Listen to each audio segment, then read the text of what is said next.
Hello everyone and welcome along to the DTM eSports Championship. We are ready to go for another brand new season of this great series. We've had some great seasons in the years past and we are ready for another one in 2026. It was a dramatic end in 2025 that saw Luca Kita go on to win the championship. And for this opening round, this opening evening, it's myself, Liz McGlade, it's Cam Roger, and I hope you're sat at home comfortably because we certainly are here in the comms booth. Yeah, we have got an amazing studio set up for you tonight for this pre-season race, and we can't wait to show you basically what DTM eSports is going to look like here in 2026. There's going to be a whole load of races coming your way in just 3 weeks' time. Yeah, obviously we've got a lot of changes to talk about through this season. First starts here with our stream timetable. So we'll obviously go into qualifying in not too long. And then we've got one single 60-minute race. Now, last season, there was two separate races. It was a 20-minute race and a 30-minute race, both of which had their own individual qualifying sessions. That is not the case anymore. We send that out for a 60-minute race. I like that change. I like that slightly longer format. It's going to provide plenty of drama and plenty of opportunity for our drivers. And a couple of mandatory pit stops along the way as well. So it will split it up into similarly sort of stints of 20-odd minutes. So that gives, and the fact there's two pit stops as well, it's not just one opportunity. You can have a bit of variation there and try and pit at a different time. And because it's two mandatory pit stops, are you going to see some drivers go really long and try and do them at the end? Or you're going to see some drivers try and do it early? It's going to be an interesting one. Yeah, and I like that. You know, don't get me wrong, I enjoyed the sprint format that we had last season, but spicing it up, doing something a little bit different, it might lean its way back towards some of our other drivers that maybe work better in the longer distance running of things. Speaking of last year and the format and such of last year, I think we should probably have ourselves a little bit of a reminder of what happened in round 6 of a very thrilling 2025 DTM eSports campaign. We're about to go green then for the sprint race in the finale of the DTM eSports 2025 with the helicopter cam waiting for the lights to go green, and we are off and we're running. And Florian Hasse has got an absolute flyer. Tim Yarshall is being shuffled back. Lucas Muller is going to make his way up. Klaffenberg is probably going to end up in P4 as well, and Yarshall just has not got off the line. Klaffenberg's going to go all the way around. It's Ottaviani actually. Ottaviani potentially going to get up into third spot, which is fantastic news for Isaac Price as it stands at the moment. So what's going to happen between the two Falcon cars there? That's the situation as Muller sends it down the inside from quite far back on Ottaviani. Ottaviani's able to get the cut back off the corner though and keep a hold of that third place. Yeah, and then, well, there might be an opportunity for Yarshall to try and get past Ottaviani here as well. Maybe not in towards the... Oh, well, definitely into here then. Sent down the inside into the cambered left. Yeah, that's incredible. That's a really good move there. You could bet your bottom dollar, though, that Florian Hasse, if he's got a chance here, he's going to send it. That's for certain. Closing up into that slipstream, into the braking zone. They're coming. Florian Hasse not quite close enough to get involved here. As he touches him, he spun him around. He spun the championship leader around. And then Isaac's just rejoined in front of the RAG cars. Lucas Muller across the line. I don't think there'll be too much in terms of emotion there. Florian Hasse will have his tail between his legs. And Tim Yarshall, I think it's safe to say he's probably out of the hunt. The difference is 6 points. Isaac quite literally has to make an overtake to win the title. Lucas Muller needs to stay ahead to win the title. We've had 11 races in our 2025 season. We are in the 12th and final race. All we're waiting for now are those green lights to get us started for the DTM eSports finale 2025. We're off and we're running down towards turn number 1. The kick, Isaac Price with a wonderful start once again. Will sweep through and potentially take the lead. Lucas Muller trying to hang on, and the two Falcon teammates get together. They're in it together, and it looks like Tim Yarshall is going to get ahead. Lucas Muller's dropped now from first down to third as Tim Yarshall sends it up the inside of Isaac Price. Is there contact? There is contact between the two of them. I tell you what, this is going to be even tighter. I think Florian Hasse might have got both of them.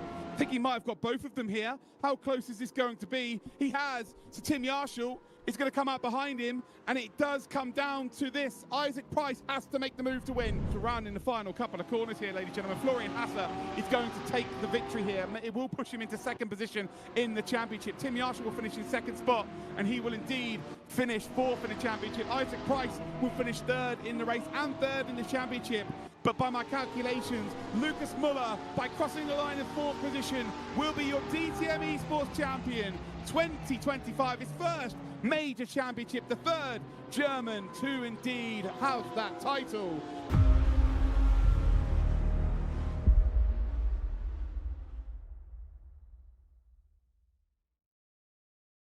A very well-deserved championship run from Lucas Muller, who was in the top 5 for all but 2 races last season. Those 2 races, he wasn't in the top 5. He finished in 6th. Incredible consistency for the Falcon SimRacing team. Took a couple of victories from that run, including that opening Hockenheim ring race. I think a lot of people, though, will sit there and we can kind of see it there in the highlights. Isaac Price will be angry that it wasn't him that's in that champion position and that has that graphic there. Yeah, definitely a tough one being taken out from the lead down at the hairpin. I mean, Florian Haase had to go for the move. They're fighting for the lead. He wants, obviously, to be up there in the championship himself. He ended up in 4th position. Didn't necessarily have the opportunity to win it. Well, I guess at that point he probably still did, but he didn't really have a realistic opportunity. So he had to send it, had to do something. Unfortunately, made some contacts, and hopefully we see a lot cleaner racing. But when you put prize money on the line, when you put some great prizes like a real life drive, these guys are going to fight for it. I've got to say, looking at the season that it was over last season, Florian Haase really became the 4-man late on in the season, had 6 consecutive podiums. Tim Yarshall had 3 wins in the last 6 races. Isaac Price started the season strong, ended the season strong. It was the middle of the season where there was a couple of hiccups there. And if we look at what we have throughout this season, of course, we're in the pre-show, almost like the build-up, the taster of the season to come. Much like we have in a similar sense with the shootouts of the last couple of seasons. After that, when the season begins proper at the end of May, we'll be going to Zandvoort, which obviously opened the season as well. Last season, we're going to the Lausitz Ring, to Norris Ring, to Oschersleben, to the Saxon Ring. Great track, by the way. Before an on-site finale, we'll be racing in round 6 and 7, the Nürburgring and the Hockenheim Ring, which... I mean, Luke Crane was saying it quite a lot last season. He said it over the last few seasons. DTM eSports, Hockenheim Ring, in my opinion, is the only place to end a DTM eSports championship. It just feels right, doesn't it? Absolutely. It is certainly the home of DTM. Many years ago, the first and last race of the season in real life was the Hockenheim Ring. So great to have there. But the big important factor this season is, of course, the on-site finals. Not online. We will be getting the top 20 drivers go to the on-site final, which is the important bit because you don't always get that in sim racing. Now, obviously, there's a lot of changes behind the scenes coming into DTM eSports. We've said about the format changes. We've said about some of those bits. Obviously, we'll see a lot of difference with the drivers. There is also a large difference on the back end of things with how drivers get into this event, how they effectively, in a sense, qualify, with it being more akin to their ratings and such. No point in me talking about it. Luca Kita is most certainly the person to talk about it. We were caught up with him a little while ago to see exactly what the dealio is coming into DTM eSports. Hey Luca, how are you? A little bit nervous just for the start of the season? Yeah, probably reached the level of each driver that is at the start right now. So I would say yes, kind of. Always, a great start to the year and to announce DTM eSports. So definitely yes. We changed the rules for the upcoming season a little bit. It's an absolutely new turning point, as you call it, maybe, because there are no more shootouts. How does it work the season 2026 in DTM eSports? Yeah, exactly. As you said, no more shootouts, no more fixed drivers. We open up the championship based on our rank system. And I think it's just a great community thing without losing the competitive behavior that DTM eSports always had. So it's definitely a good change, in my opinion, and a probably interesting change we will see over the year. And I hope the community likes it and takes it in a good way. And I'm hyped for the season. So the rating will be quite a point this season. Is it possible to work on it during the sessions and during the races? Absolutely. I mean, we have our normal ranked races every day, as daily, weekly, whatever feature races. And no matter where you drive, you can always grind a rating. But the DTM races itself will be ranked as well. So a good result in the DTM race will push your rating as well. So you can grind it everywhere and to boost yourself up into the rankings. And the good point is every driver scores points, but how does it work with the different splits, I guess? Yeah, exactly. This is a big point. Of course, for the whole championship, it will be completely different than a fixed championship. Points will be given to everyone that takes part in the races from split 1 to the last split across all the splits. Important thing here to note is that, no one in split 2 or further down will get more points than someone in split 1. So it will be basically from top to bottom given points. The only exception here is for disqualifications, DNF or anything like that. There will be numbered with 0. This is the only point, but otherwise split 2 will always have lower points than split 1. I think it's just a fair system in that way. And we're quite excited because there will be an on-site finale this season. This is something crazy, isn't it? How does it play out? Yeah, exactly. I mean, we have our Nürburgring lounge at the Nürburgring. During the DTM weekend, which is at the Nürburgring, we will have this on-site final with 2 more rounds. The top 20 of the current standings to that point will be invited to the on-site to finalize basically the DTM eSports Champion 2026 there on-site. And I think it's a great idea to take that back in some way after COVID when everything like that stopped.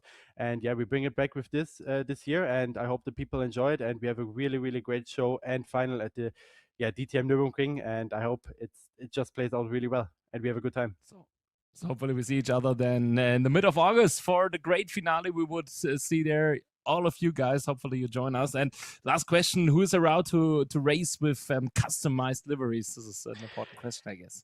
Yeah, as well. Of course, we want for our stream the top split to see all the liveries. So for that, we basically open up the livery tool and all the liveries for the top 100 people in the multiplayer ranking. As we of course working on overall of the liveries. This is how we proceed this year with this topic. So the top 100 of the multiplayer ranking are able to send as soon as the rulebook goes out. Get more information to me. How to make liveries, and then we integrate it for the races. That sounds great. So thank you very much, Luca. We're looking forward to start the season. Thank you very much. Amazing to hear from Luca Kita there about how this is basically going to unfold throughout the season. Obviously, we get the team liveries out there. We also will have that in-person finale at an actual DTM round for the DTM eSports finale. There's so much to talk about, so much to go through from that interview, and such excitement. Very quickly, this build up. What do you make of that?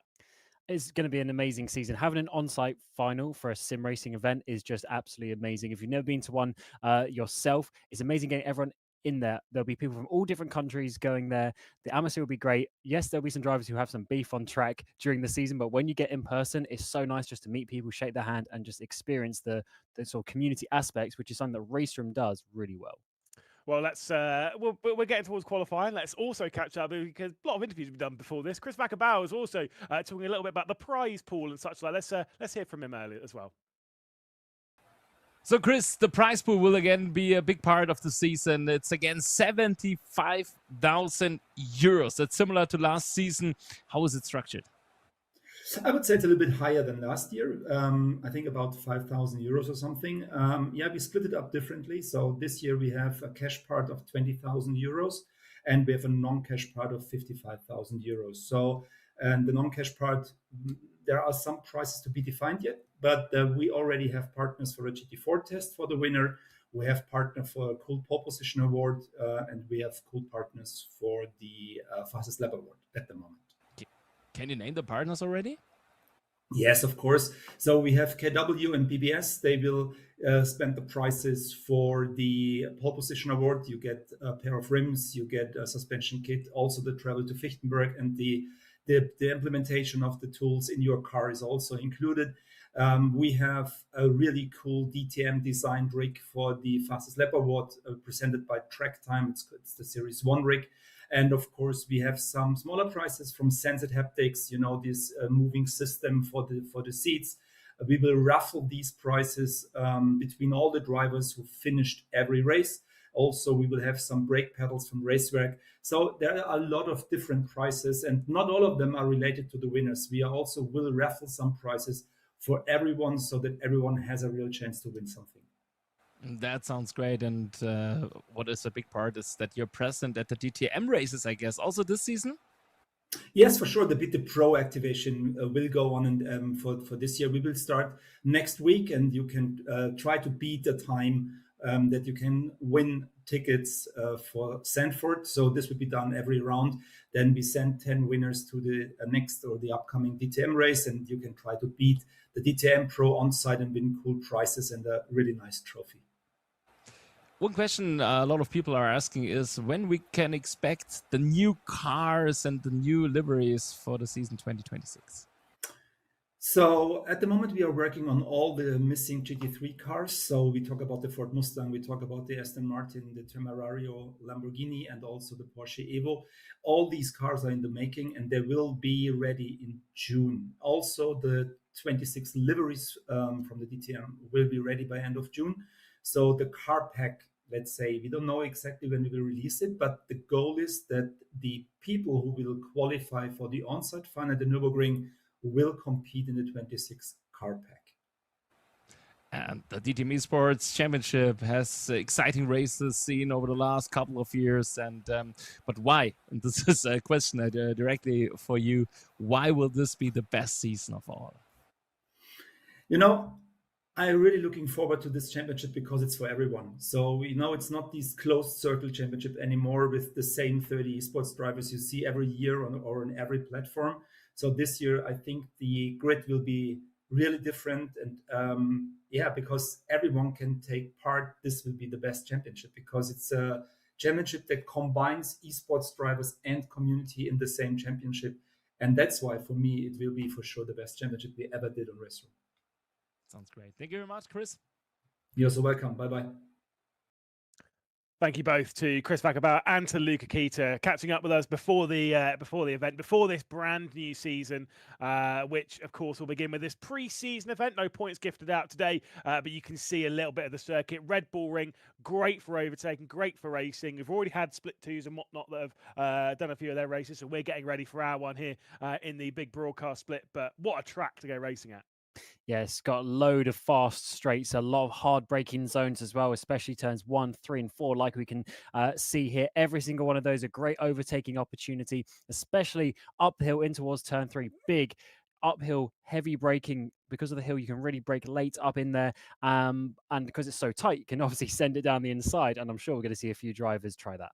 We'll see a few requirements of drivers to come into the pit lane as well. I say a couple of mandatory stops for the drivers to deal with this afternoon, which does mean that I'll get a little bit irritated because the pit lane entry is terrible. It's not a good one. It's the only bad bit about the track. Certainly not the best in motorsport. It's one of the worst. But look. It's always provided entertainment, and the fact that this circuit is so raceable means that qualifying, whilst important, is more important in a general sense. Like, you want to qualify well, as in be somewhere in the top 5, 6, but you can make it work from there. We're starting to see some of the names then that we'll be getting used to throughout the season. Moritz Lerner, great to see him back. Turga Hakkinen was looking really good in practice, as well as, of course, throughout the last season. Ended up finishing in the top 10 last season with a second place finish at the season opener, of course, at Zandvoort. Very curious to see how a couple of our drivers get on here that have done the previous season, maybe have found their way a little bit further forward. I think it was Vera who was quite quick around this circuit, goes up into 6th position, was quite quick around here when it was the penultimate round of last season, gaining his first podium of the 2025 DTM eSports campaign. And there's the first laps in. You got Yarshall up there as well, so a couple of previous champions. And of course, you got Turka Hakkinen as well, who is one of the faster guys here. Just within 0.3 of a second for the top 3 as we get the opening laps. You do see they have the short run to the line, so they'll have enough time to get in a good couple of efforts. You see they're already rejoining and going straight back out. For Lerner, obviously didn't like his turn 1 there.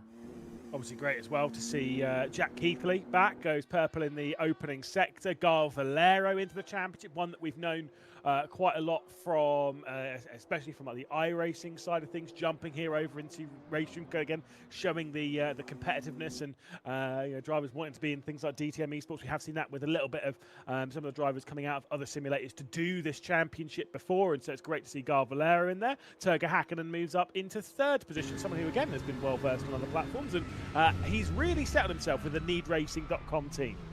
Yeah, what a team that is as well over the last couple of years. They've just been making strides and strides.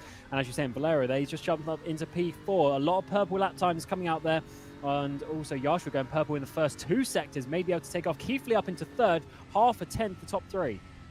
Roche will now go up into 6th position. Keithley going purple in the first, green in the second. We ride on board with Moritz Lerner through this midpoint of the circuit. How brilliant this part of the track is as it flicks over onto that right-hand side, then through the double apex left. It obviously straightens out between the pair of them, using plenty of that runoff where we've got that extra little bit of runoff just before the tarmac now. Tim Yarshall moves up onto provisional pole. Moritz Lerner out a little bit too wide there through 6. It'll abort the lap, and we'll have to go again. 2 minutes and 40 seconds left to go. As always on RaceRoom, once that timer hits 0, the session is done. Yeah, Keitzel 4th fairer into 5th place, quarter of a second basically for the top 5. It's getting closer and closer at the top, and there's even a purple first sector from Dausenberg down in P14, just showing you how close it is around here, though first sector is basically just one corner here, turn number 1, but still great to see the competitiveness. Here is an eRacing.com driver, Hakkinen. It's an important call of that opening one, though. Yes, indeed. Turga Hakkinen looking decent in the first and second sector, if not, not incredible, but just solid. Dausenberg going pretty quick in 15th position. Garl Valero moves up to 6th, the feisty Frenchman, as Dausenberg goes up to 12th. Where does Turga Hakkinen find himself on the timesheets? Goes from 7th up to 5th, a quarter of a second off of Tim Yarshall's time, who again improves in the opening sector by 0.005 of a second. Yeah, that's a great first sector there, about just over halfway. Oh, he spins on the exit, trying to go fast. He just, as you know, maybe not quite have enough time to get to the end with the run to the line. So it is pretty much final laps coming in. Here's Jack Keithley through this middle sector, through the Verf corner, up towards this back straight. It's a long, long run to the final 2 corners. If you're up on your Delta is setting a good time, you have a long time to think about the fast flick into the Jochen curve. And as he flicks it in all over the curbs on the inside as well, he's got to take it through the final corner. See what those laps going to be from Keithley. It's looking great in the first and second sector. If he nails the final one, which I think was maybe a little bit too overcommitted through the Red Bull curve, the final corner of the circuit, as he's going to work his way up towards the line, will remain in 3rd. Great lap time, though, for him. Misses out by taking over the front row of the grid off of Moritz Lerner by just 1,000th of a second, who he himself is now working his way down into Schloss Gold. And with the time left to go, 55 seconds, we'll certainly have enough time to finish this one off. But I don't think anyone's going to be able to take away that pole from Tim Yarshall, who is already waiting in the interview waiting room to jump in. He's pretty confident at the moment. It's quite funny. Yes, he is there. He certainly thinks that he can do that. But let's see how this works out. Interesting, we've got Porsches, BMWs all up in the top 7, followed by a whole load of Audis in behind. Hakkinen goes to 2nd place with his final lap. Great lap from Turga Hakkinen to find himself onto the front row. Moritz Lerner then into the final sector. We've got Klein moving up into 17th position, but will there be the movement further up on the field? Dausenberg gets moved down into 11th, so at least there's that, but I do believe that Tim Yarshall is going to hang on to that pole. It'll be Tim Yarshall from Moritz Lerner, who did find himself back onto the front row of the grid ahead of Turga Hakkinen. Jack Keithley in 4th with Keitzel in 5th. And then it's Manuel Vera, Garl Valero, Alex Mosen, Tim Roche, and Marvin Mackenberg, the top 10. Great qualifying session and a great pole for Tim Yarshall. And a double German front row, so the home heroes will be absolutely loving that one. But great to see a whole host of different chassis and nationalities out there on the track. Very close, half second for the top 10, which is always what you want in a championship like this. Again, brilliantly close, very exciting, exactly what we wanted to see. And, loved seeing that, loved seeing Tim Yarshall once again strong. Again, came up short last season, ended up finishing 3rd in the points. But I will say, having looked at the points from last season, Cam, penalty points played a very big factor last season. To that point, if penalty points weren't a factor, Tim Yarshall would have won the championship comfortably. He had 34 points worth of penalties.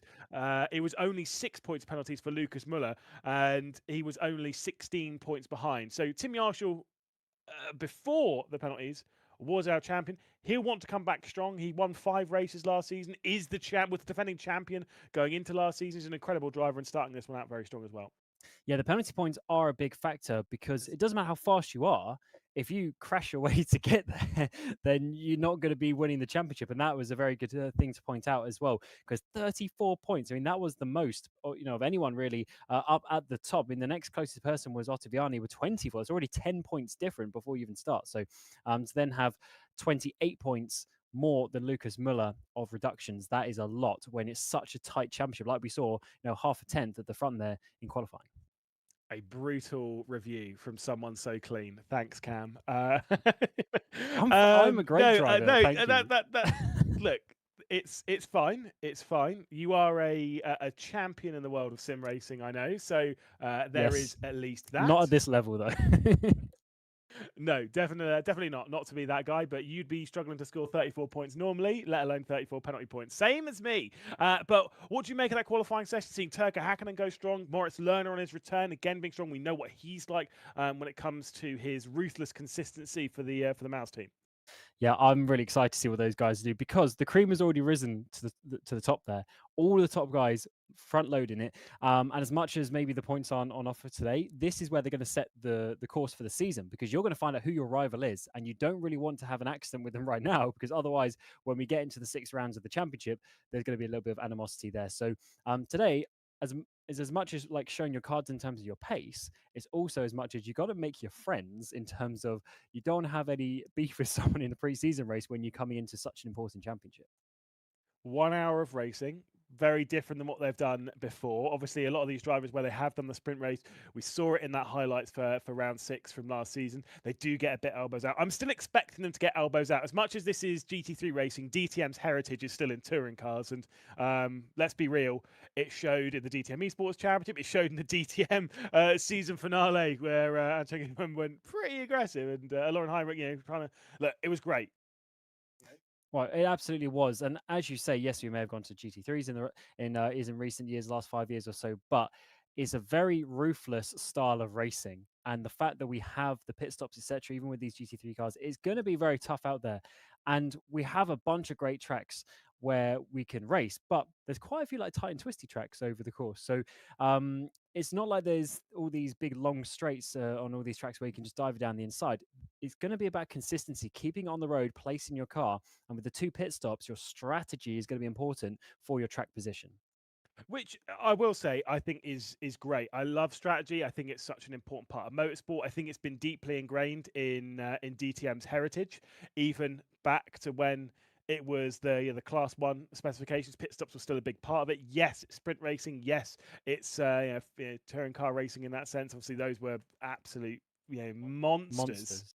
But to bring that pit stop strategy back into things is great. I think it's going to form a fair amount of excitement, a fair amount of drama, and it's going to mean that playing your cards close to your chest is going to be very important. It's it certainly is. I'm looking forward to what they're going to do on the strategy in terms of, are some people going to split it 20-20-20, or are some people going to go way longer, try and just do the final 2 pit stops in the last 20 minutes. It's going to be an interesting one. We'll have to find out what they want to do, because with the format changing and having a pre-season race, we'll have to basically see how it goes on. Absolutely, and that's kind of the exciting part to figure out through a season is seeing a new format work, seeing a new format, even if it is relatively known, it's still unknown. Do you know what? I actually really like that they've been brave enough to say there's a mandatory pit stop. Actually, there's 2 mandatory pit stops within an hour race is generally speaking unheard of, relatively speaking. Yeah, definitely. And there's a lot of times where maybe you need to make 2, but as you say, to have it mandatory is another ball game as well. Sometimes there's some series where maybe they have 1 mandatory pit stop, but driver may end up doing 2 just because it makes sense, maybe with how it works with the tires or the temperatures, etc. But in this format, to mandate 2 means there's some games you can play. As I said, maybe you try and do your 2 pit stops really close together, go way behind the pack, be clear of track of everyone else, and then sort of run your own race. Or do you stay out the front? Do you fight? But then you're actually going to lose time relative to those people in clear air. Well, we are moments away from finding out the pre-season round. Effectively, the pre-show for this 7-round championship is not too long away from getting underway. Do remember, if you want to join us throughout the entire season, obviously very easy to do. We'll be streaming the entire season live on the RaceRoom YouTube channel, as well as our broadcast partners over on Traction. Great to see the broadcast, obviously spread across the sim racing world. and bringing in some new eyes, I'm sure, to what is a fantastic championship, which, of course, will be very elbows out, we know, very exciting, we know. And the drivers heading down into the start in position, ready to go for the pre-season round. It's Tim Yarshall, it's Moritz Lerner, it's Turka Hakkinen and Jack Keithley. Keinzel, Vera, Valero, then Mosin Roche and Marvin Mackenberg will be our top groups. We're racing for the first time in 2026, and it's a good start from Tim Yarshall, who will instantly try and cover off Moritz Lerner. Going to the outside into the opening corner. Lerner is unable to do it and will have to sit behind in the green BMW. Yeah, so it was a lovely start for the top 10 or so. It's a little bit of a breakaway. Got side by side between two of the Porsches. Got Gal Valero, got I think Mosin on his outside and Roush in behind. Up towards the front though, and again getting almost a 3-wide situation with Moritz Lerner around the outside. Lerner's getting feisty. Turka Hakkinen's going for the up and under. He'll try and pick his way through into second position with Tim Yarshall at the moment, the race leader by 1/10 of a second. And there is the lift from Moritz Lerner to drop back into line once again behind the feisty Finn, who's now going on the attack into Schloss Gold. To the outside he's going to go. This is the opening lap of the race, and they're treating it as if it's the last. Bit of contact between the two beamers as well, between Hakkinen and Lerner, but it is Tim Yarshall remaining your race lead. Exactly, in behind we got Keithley, Keitzel there just trying to follow through. Look at this side by side as Hakkinen makes it work. I wasn't expecting that one, and Lerner thinks about repaying the favour. Lerner thought he'd be getting to the front as he worked away down into Schlossgold, but in the end he's actually going to be in third place. Santos and Roche also saw switching for positions in 12th and 13th. We look at Moritz Lerner remaining in third position. It's Porsches and BMWs across the top 5 or 6 positions. There is Tim Yarshall, your race leader, completing the opening lap here of the pre-season event at the Red Bull Ring. It's Yarshall from Hakkinen, from Lerner, from Keithley, Keinzel, then Vera, Valero, Mosin, Mackenberg and Spiegel. Got to say, a great showing once again from Vera, who was struggling to get into the top 5 last season, but at this circuit got into the top 5 2 times with an opening race podium, looking once again like he's going to be strong around here in this opening event of the 2026 season. The pre-show that just building up that pressure and confidence, and he'll have to defend from Gal Valero here. Oh, big send down the inside there from Hakkinen. He's actually made, oh, contact is made, and Yarshall's going to lose all his momentum. We've got the other Porsche there of Jack Keithley on the back of these guys. There's 4 cars going 2 by 2 down into T4. It's Hakkinen in the BMW, it's Yarshall in the Porsche. A big look from Moritz Lerner in the BMW behind, and a big look from Jack Keithley, who was teammates with Moritz Lerner when they were back in Williams back in the day, of course. These two have raced a whole host of times. It's Mouse versus TC eSports for 3rd and 4th position. Great to see Thibaut Courtois' eSports team once again represented here in the DTM eSports Championship as Jack Keithley just gets into the rear, a slight moment into the rear of Moritz Lerner. Keinzel also really knocking at the door to get involved in this. The top 6 seem to be breaking away. Bit of a wide moment there from Keithley in 4th. Yeah, you're right, Mosin, a second behind Vera there for P6, P7 battle. And it's a big send there from Keitzel down the inside into a very unusual overtaking opportunity. That's why he had to back out of that one. And he stays in behind. Fortunately, didn't lose too much momentum, but he's looking racy there in P6 as he gets the run up towards the first corner. It's Manuel Vera Carmona who's just trying to find that pathway through into 5th position. Keinzel getting defensive and hanging firm, hanging on to that spot. Marvin Mackenberg and Timo Roche will be battling over the final position inside the top 10. So we have battles up and down the order as we expect here in the DTM eSports Championship. We're only 3 minutes really into this this pre-season round, and so far no one's really started to run away. There comes a look to the inside from Vera. Keinzel will drop down into 6th. That was a very good move. And it's so funny how drivers have standout tracks, because you're right. His best result was like P14 apart from that last season, and now he is fighting here at the top. P3, P5 last time at this track, and once again in that P5 position. And it looks like at the front it's going to be Yarshall leading the way, but he really can't do too much about pulling away from these 2 BMWs. I mean, there's no real space to breathe at the moment for Tim Yarshall, but having won 5 races last season, 1 at the Norris Ring, 1 at the Nürburgring, both of them at the Sachsen Ring before winning the season finale race at the Hockenheim Ring, which we saw in the highlights earlier, is doing a great job at the moment at the front of this field to go on as he was running the previous season. Of course, the season behind that, he was also the champion as well, so clearly well versed with this title. that was running a little bit wide there. And let's see how this one works, because Marchand there having a bit of a terrible run, as it's going to be Mackenberg up the inside into turn 1. No, backs out of that one to get in line for this long straight up towards turn number 3 and back to the front. Yarshall still leads. He got that contact a couple of laps ago, but it didn't stop him from retaking that lead as Hakkinen goes to the outside, tries to slow him down. Bit of contact is made between the pair of them, the up and under, but not enough to get the nose on the inside. Really is a bit elbows out, isn't it? Love seeing that. Tim Yarshall is a feisty competitor. He always has been in his sim racing career, whether it's been here in DTM eSports, in other RaceRoom competition. I remember him in the Cupra Sim Racing Series back in the day, even when he did a race win for FaZe Clan in the opening couple of rounds of the Rennsport ESL R1 Championship. Turger Hakkinen, though, is saying, "Oh, you've been leading for too long, Mr. Yarshall." Straight around the outside at turn 4 he's going to go, but he's still got the inside line as Tim Yarshall as they head their way through 5-6. And it is going to be a potential switch for the race lead in favour of the feisty Finn. Turger Hakkinen to the front of the field. Tim Yarshall will drop down to second. Moritz Lerner's now trying to look to the outside of the penultimate corner, but Turger Hakkinen has sealed his way through into the top step. And that's what we love here from DTM eSports. What a battle between the pair of them for the race lead. It took them 3 or 4 corners, but Hakkinen leads with 54 minutes remaining. And at the end of lap number 4, Yarshall now into second place. He's got Moritz Lerner all over the back of him as Hakkinen gets past his 2 rivals. That's a bit of a terrible run there from Yarshall. He loses, well, I thought he'd lose some time, but he managed to just go flat out on the exit there, and is actually going to be okay. So good, but look at this now. Focusing on that defence from Tim Yarshall. Oh, nearly making contact with Moritz Lerner. The two of them coming together potentially on the run up towards turn 2, up towards Remus.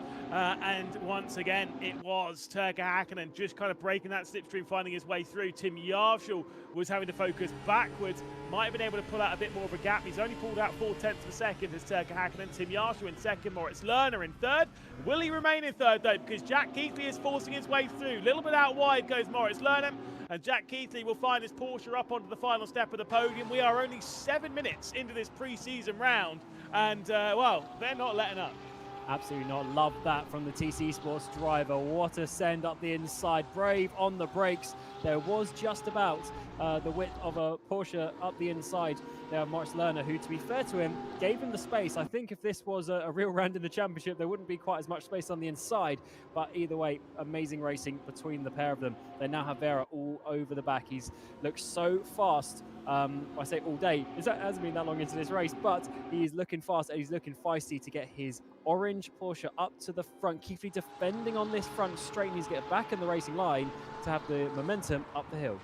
It's been a long 7 minutes, I'll give you that. As again, so close to that opening corner. Hakkinen's pulled out to half a second, and Yarshall is trying to go with him. Keithley has that his attention on his mirrors as they snake their way up towards Remus. Expected that, as they come out of the opening corner, they're going to go defensive. They're going to go a little bit weavy. That snake's going to move from left to right and then back over again.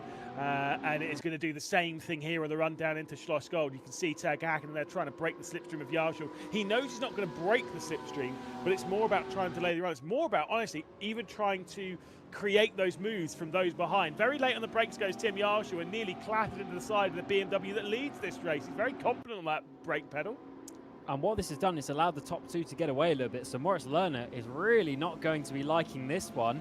From the front row of the grid, now down into P4, and there's a good half a second gap between Yarshall and Keithley, and if they continue to battle, that's only going to get bigger now. If it goes a little bit more, they're going to be out of slipstream range as well. So this is a critical time of the race before we get to that first pit stop. Thrilling opening stanza to this contest, and I suspect that this is going to be the main thing to focus on throughout the season. We'll have 7 rounds of action that will follow literally like this, where races are going to unfurl and unfold, building up to that midpoint of the race where pit stops will be taken by these drivers. And look, I don't suspect there's going to be much gaps built throughout the season, which the idea of runaway winners in an hour-long race, I wouldn't be surprised if we got through to the end of the season. The largest winning margin was, I don't know, 5, 6 seconds. I wouldn't be surprised. I think that's perfectly reasonable in a championship of this. Yeah, I don't think we're going to see anyone running away. That is for sure.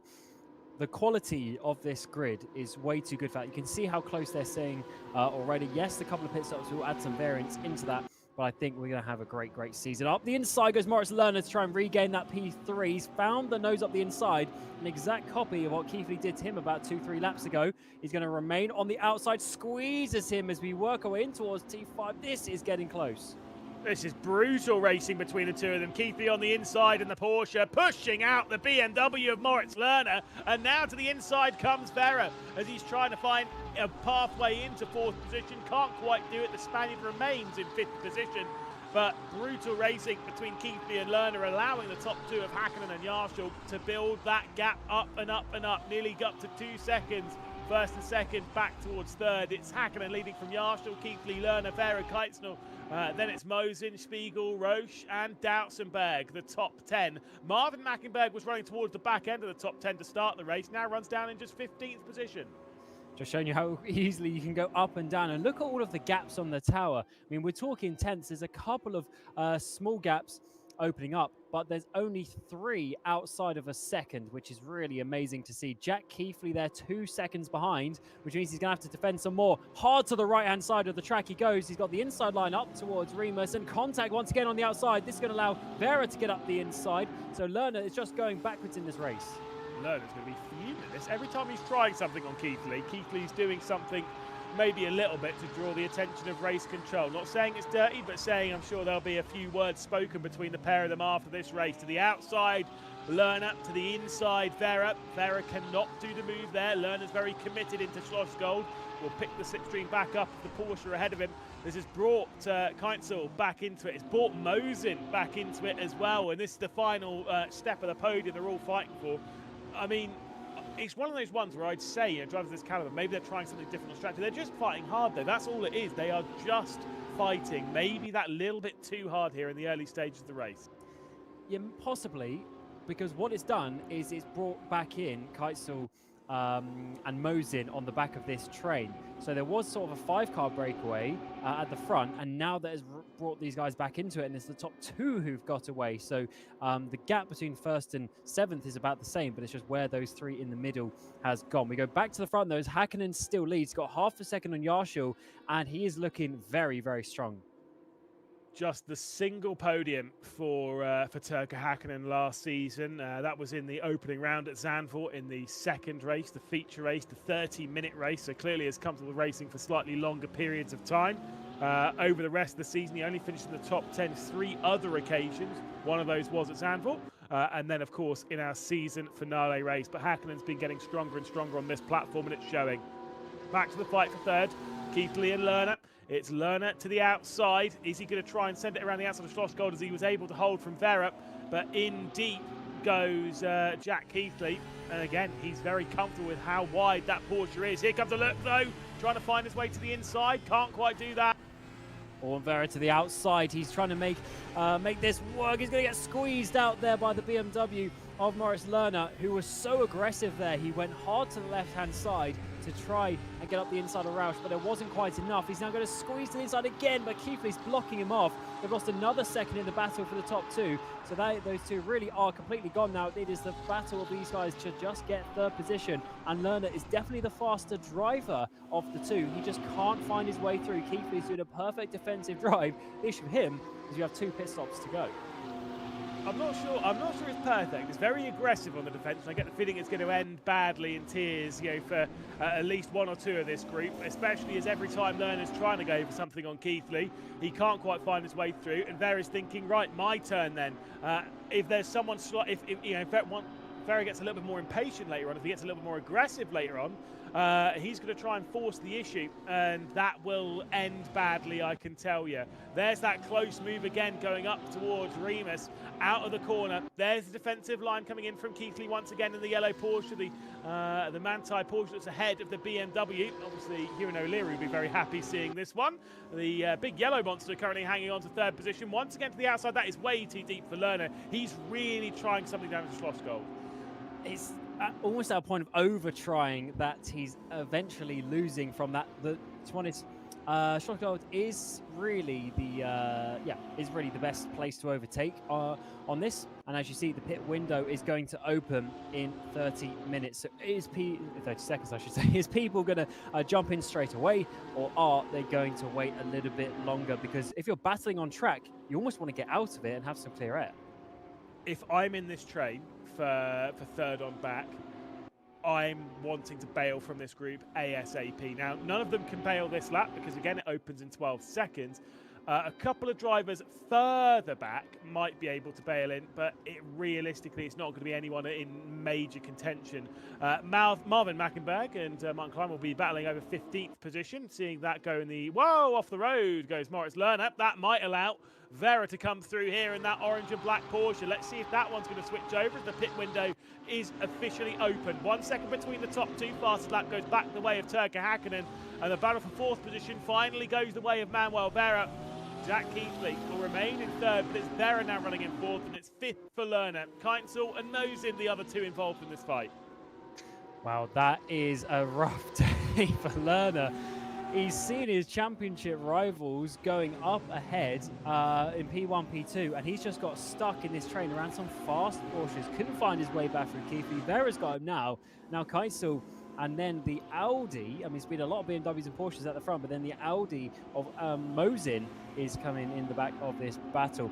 Pit window, as we saying, is open though, and we believe it's going to close about 15 minutes to go. So we've got half an hour to make a couple of stops, which means a lot is going to happen down pit lane over the next 10 laps or so.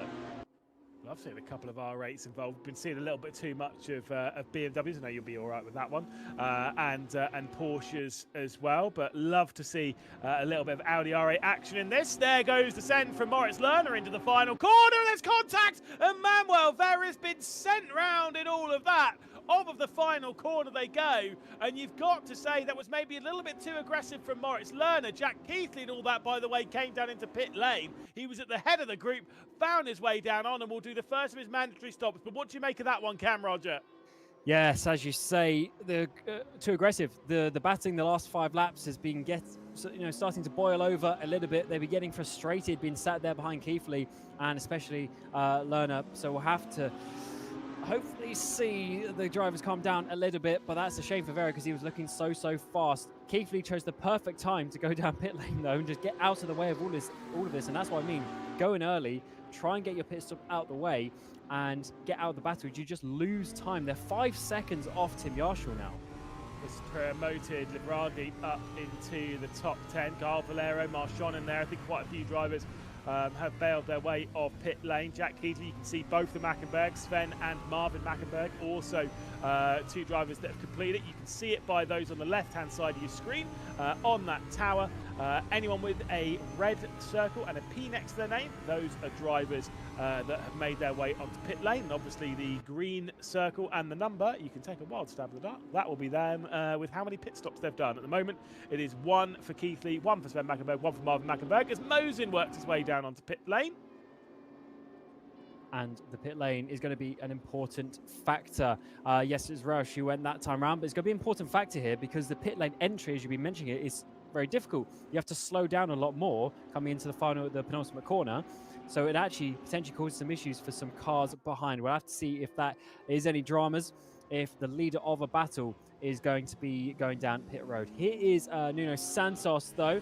He's got Dausenberg coming up behind him in towards turn 3. That's a little bit far for a realistic move, so he just needs to try and put some pressure on him. But look at that, way too deep for Santos, almost runs into the back of Spiegel, but then actually somehow gets a decent exit. Great shout from our broadcast producer here, Tom Bryant, who was saying that potentially Keithley coming into the pit lane could have slowed Vera down because, again, it's a terrible pit entry. And in slowing down Vera behind, that's what maybe allowed Lerner to go for the move. Great shout. We'll probably be seeing that quite a lot this afternoon. Roche, by the way, has been into pit lane both of his times. I'm not sure if he can, if they'll be able to get to the end from there, or if that's We'll come across that one later on in the race. But either way, Roche has been to the pit lane twice, according to our timing tower. I think that is more of a bug. I believe he's only been in once. Otherwise, he would have been in an incredible lead before his pit stop. But either way, it does say 2 by, but I believe it would actually be 1. Into the pit lane then. This time it's Florian Spiegel's time to come down to join Tim Roche, to join Jack Keithley, Sven and Marvin Mackenberger's drivers who have ventured their way into the first of their mandatory pit stops this afternoon.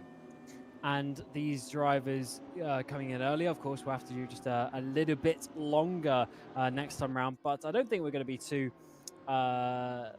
struggling on the tyres as such. It's just more of a strategy of when you or where you place yourself back in the queue after you've made your stop. Quite a few stoppers coming in there and going way down the order as you see. So we go back to the front to see that Hakkinen is now pulled away by 1.5 seconds, considering how close it was in qualifying. 1.5 seconds at this level over the first third of a race. That is quite a lot. He has been hitting it out of the park the last few laps. Compare his best lap there on the left-hand side. Fastest lap of the race, 1:27.993. His last lap was only a tenth or so slower than that, both of which are a tenth and a bit faster than Tim Yarshall's times in the Falcon SimRacing team. So clearly finding that consistency, not only the speed, but the consistency to go with it, showing that the feisty Finn, that Turkka Hakkinen, means business in the 2026 campaign of DTM eSports. Yeah, we're just confirming the rules as such regarding the pit stops. There's 2 mandatory stops. After the pit stop window opens, 30% into the race, you then have to do it before 70%, but then your second stop can be done any time after that. So potentially you could see some stops on pretty much the penultimate lap of the race. All 4 tyres need to be changed in both stops. Fueling is allowed as well. So what that means is there'll be some people who will take they'll take their fuel strategically compared to when they take their tyres. However, you'll probably be waiting for the tyres anyway in terms of the time in the stop. But just an interesting factor that you can't take the first stop too soon, but you can take the second stop quite late. So I'm sure a lot of those strategy calls will have already been kind of made in some of these drivers' heads before coming into this, and then you kind of play it by ear after that. So the fight for 8th position here, we've got Cullins, we've got McGarry, and we've got Grund. We've got one of the 720s in the hands of the German of Cullins. There's that send to the inside, though, from the Irishman. McGarry will work his way through into 8th position. Door open for maybe another M4 to come through of Grund. Love seeing the 720 out on circuit. We saw a couple of Mercs as well in the form of Nuno Santos in 5th position, driving one of the Mercedes. Obviously, yes, we've got a lot of Porsches and BMWs at the front, but they are not the only cars represented in DTM eSports in 2026. It's so funny seeing the difference between the 720 and the M4 there in terms of just like the height of the cars. It's great that they can be very balanced, and also just the fact that we have so many different chassis here in the GT3s.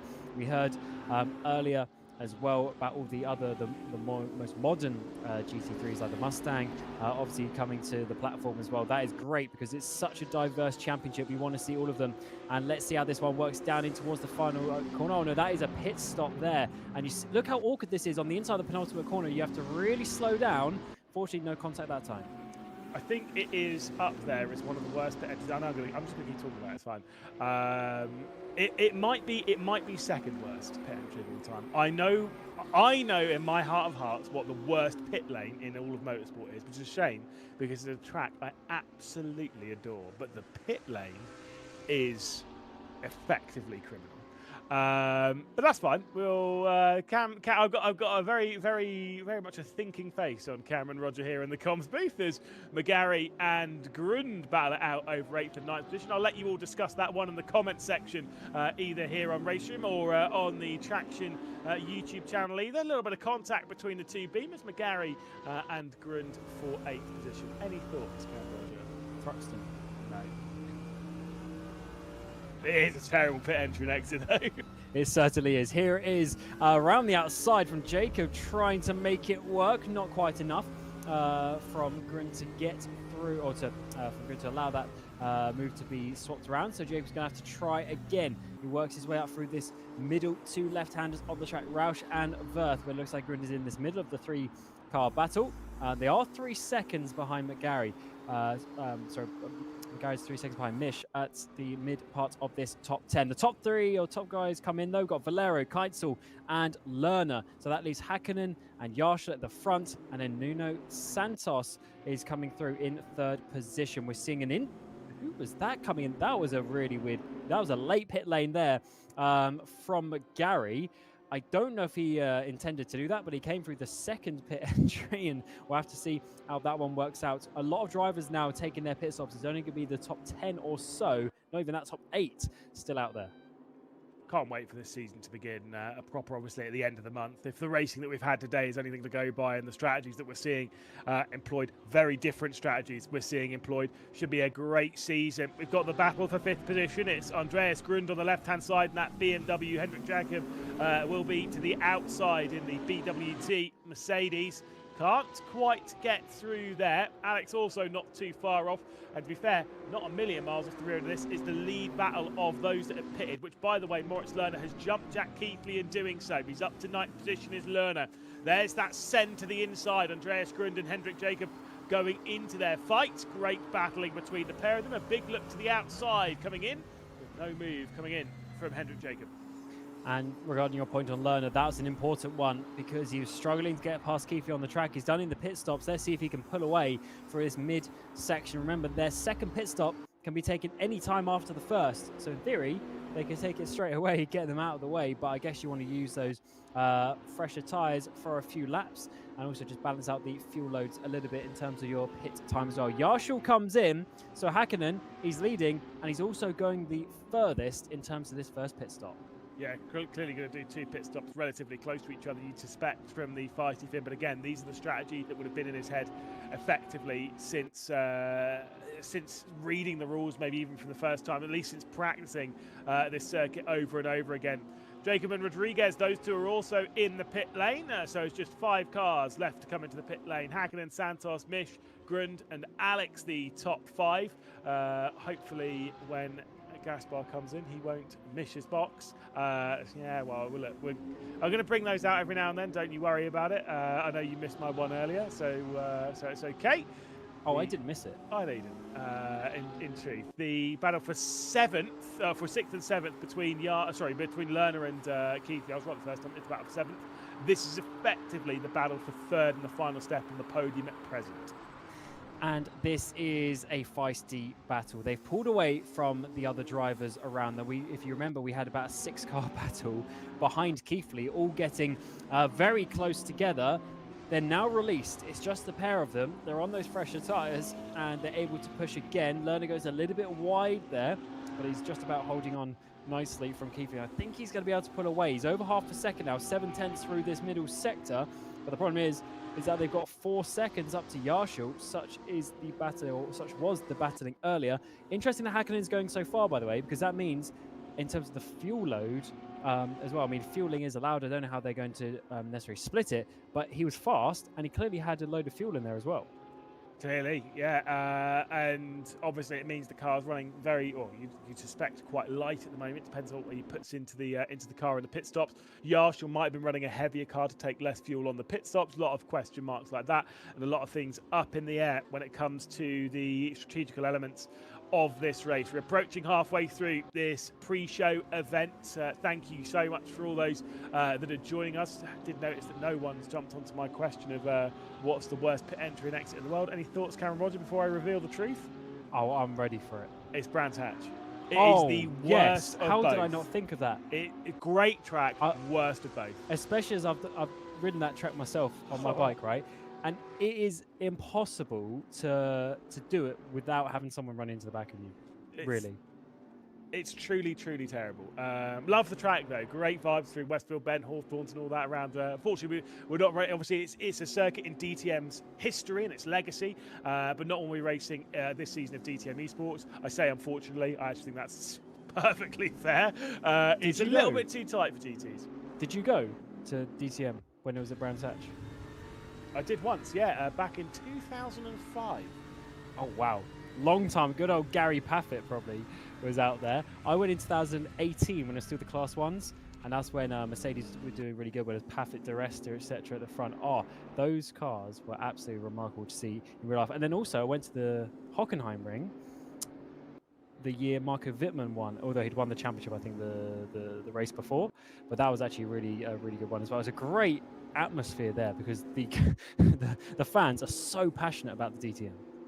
They certainly are, and I'd love to go back to see another DTM event. Maybe we'll have to make that one stick some point, like Tim Yarshall's making this move stick down the inside of Andreas Grund. Now, whilst that is for position, Grund is yet to stop for the opening time. So Tim Yarshall's found his way through. Sure, the question marks will be how much time has he lost in doing so. I think that was a pretty swift move, and I doubt he's lost too much time on this. Whilst we're talking about this, obviously there was the incident between Moritz Lerner and Manuel Vera. Unfortunately, Vera has become our first retirement, verified by Tom Bryant, our broadcast director. That was a bit of a stretch as well. Interesting. So what we are seeing now is that Hakkinen is still going at the front, leading the way. He's still pulling away from Santos, but he has 2 pit stops to make. Everyone behind him has the 1.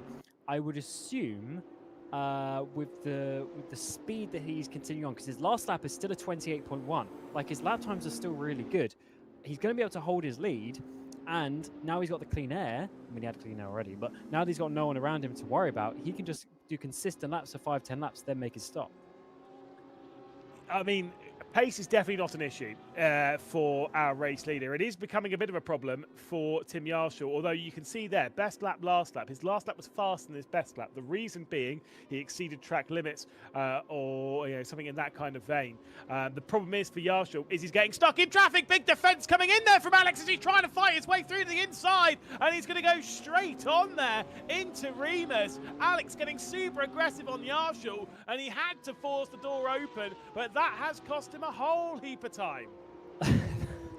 I mean, there definitely wasn't space to the right-hand side, but he wanted to keep on going as Hakkinen comes down pit lane finally halfway into this race. This is his first of 2 pit stops. He's led from after about lap 5 or so all the way to this point. He's looked very strong, and now let's see where he comes out in relation to those who've stopped. But for instance, Yarshall there, he just lost so much time. That's just going to guarantee Hakkinen being in the lead, surely. I think Hakkinen's going to have a pretty substantial lead unless he's taking on way more fuel or unless there's some strategic element between the two, and that's why we have 2 pit stops. Alex will now work his way into pit lane, probably cost Tim Yarshall a little bit more time here on the apex of the penultimate corner. Into pit lane comes the BMW. Out of the final corner comes the Porsche. Tim Yarshall, 5th position. Where's Turka Hakkinen when it comes to rolling out of pit lane? He's just at the exit now. He's firing his way up the hill, and he heads through the opening corner. Obviously, it's going to close up just a touch here as they depart the opening corner, but the gap will be 2 seconds between Tim Yarshall and, Turka Hakkinen and Gaspar Misch. But obviously, it's 5 seconds between Turka Hakkinen and Tim Yarshall. An incredible lead for the feisty Finn. That is remarkable. We definitely saw him keeping those tyres consistent, and he basically didn't lose any time. So even though he stayed out, he was able to keep that pace going. Yarshall stopped. He had some decent pace, got held up in some traffic, but that extra couple of seconds they lost there really did not help him. But to be honest, Lewis, Hakkinen is looking so good for this race lead. He does have a stop left, but because he's got so much gap, he can just react to what anyone does. So he's in a very strong position. Now, we've been commentating and around Turka Hakkinen in the world of sim racing for quite a long time. It's definitely 6, maybe 7 years, something like that in the world of sim racing. It's definitely like 18, 19, he started coming onto the scene that we were kind of noticing, and definitely came on strong in the early COVID years. But I will say it now, Turka Hakkinen, I've not seen him this strong. I remember him winning, and this is on the Traction YouTube channel somewhere. He won one of the race of the seasons, on R-Factor 2, one of the race seasons. That must have been 2022, maybe, something in that kind of vein. But he won one of those races, has shown some good form at various times. But this is him stepping up to another level, I feel. Yeah, he's always been good, but there's a difference between good and then being in a position to win a competition such as DTM eSports. If we list off the drivers such as, Lerner, Yarshall, etc., who've won in recent years, Kevin Ziggy as well. These are some of the top 20 or so in the whole world of sim racing. So the fact that Hakkinen can come and prove to them that he can battle is quite remarkable. I assume he's done quite a lot of practice to this point, but we do have 3 weeks until the next race. Here is Valero up the inside as a privateer entry. Let's see how this works down in towards turn number 3, and that's easily done. Marchand does not even defend that one. BMW goes through. Certainly does.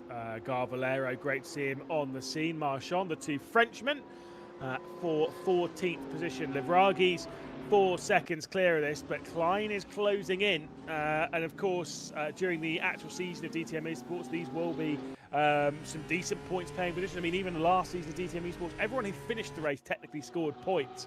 But for a few of those, they'd only be scoring 1 or so points. Gaspar Misch is into the pit lane. 25 minutes left to go. Hopefully he's read the rules of engagement and will be into the pit lane for the second time. Otherwise, again, he will go missing on the finish race timing tower. And remember, the second stop can be taken at any time after the first. The pit window was just there for that first stop, and I believe that means all drivers have done that. Roush in 5th place does say he's taken it twice, but we are very sure that it's just a glitch because we've only seen him come in once, and when he was on exit, it was number 2 on the screen. But anyway, all the drivers will have their second stop. They can take it any time now.